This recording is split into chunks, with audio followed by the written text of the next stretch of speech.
நீங்கள் பார்த்து கொண்டிருப்பது நியூஸ் 21 செய்திகள். தமிழ்நாடு செய்திகளை உடனுக்குடன் தெரிந்து கொள்ள நியூஸ் 21 செய்திகளை பாருங்கள்.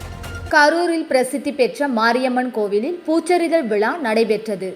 48 இடங்களிலிருந்து அலங்கரிக்கப்பட்ட ரதத்தில் பல்வேறு அம்மன் அலங்காரத்தில் நகரின் முக்கிய வீதிகள் வழியாக பூத்தட்டுகள் ஊர்வலம் வந்தது.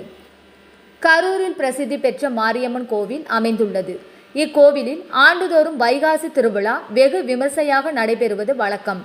இந்த திருவிழாவையொட்டி ஆண்டுதோறும் கோவில் முன்பு கம்பம் நடப்பட்டு புனித நீர் ஊற்றி வழிபாடு செய்வதும் பிறகு அந்த கம்பத்தினை ஆற்றில் விடும் நிகழ்வும் சிறப்பு வாய்ந்தது ஆகும். அந்த வகையில் இந்த ஆண்டு கடந்த 11ஆம் தேதி கம்பம் நடுதல் நிகழ்ச்சியுடன் திருவிழா தொடங்கியது. அதன் பிறகு தினமும் பக்தர்கள் புனித நீர் பால் மூலம் கம்பத்திற்கு அபிஷேகம் செய்து வருகின்றனர். இந்நிலையில் விழாவின் முக்கிய நிகழ்ச்சியான பூச்செறிதல் விழா இன்று நடைபெற்றது. ஸ்ரீ மாரியம்மன் சிறப்பு அலங்காரத்தில் பக்தர்களுக்கு காட்சியளித்தார். பூச்செறிதல் விழாவையொட்டி கரூர் மற்றும் அதன் சுற்றுவட்டார பகுதிகளை சேர்ந்த பக்தர்கள் அம்மனுக்கு பூத்தட்டு கொண்டு வந்து வழிபடுவது வழக்கம்.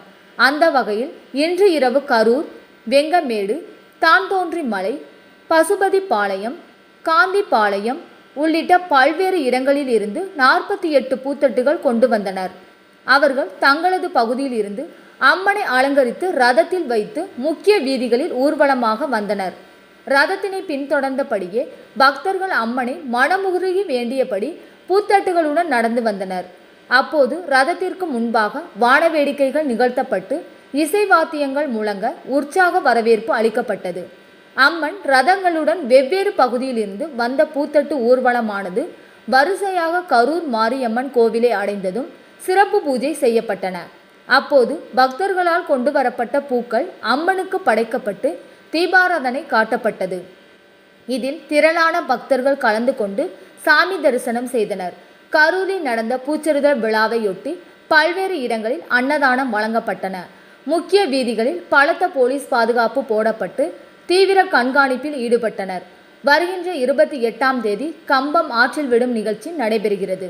இந்த நிகழ்ச்சியில் லட்சக்கணக்கான மக்கள் பங்கேற்க உள்ளனர். நியூஸ் 21 தமிழ்நாடு செய்திகளுக்காக சதீஷ்.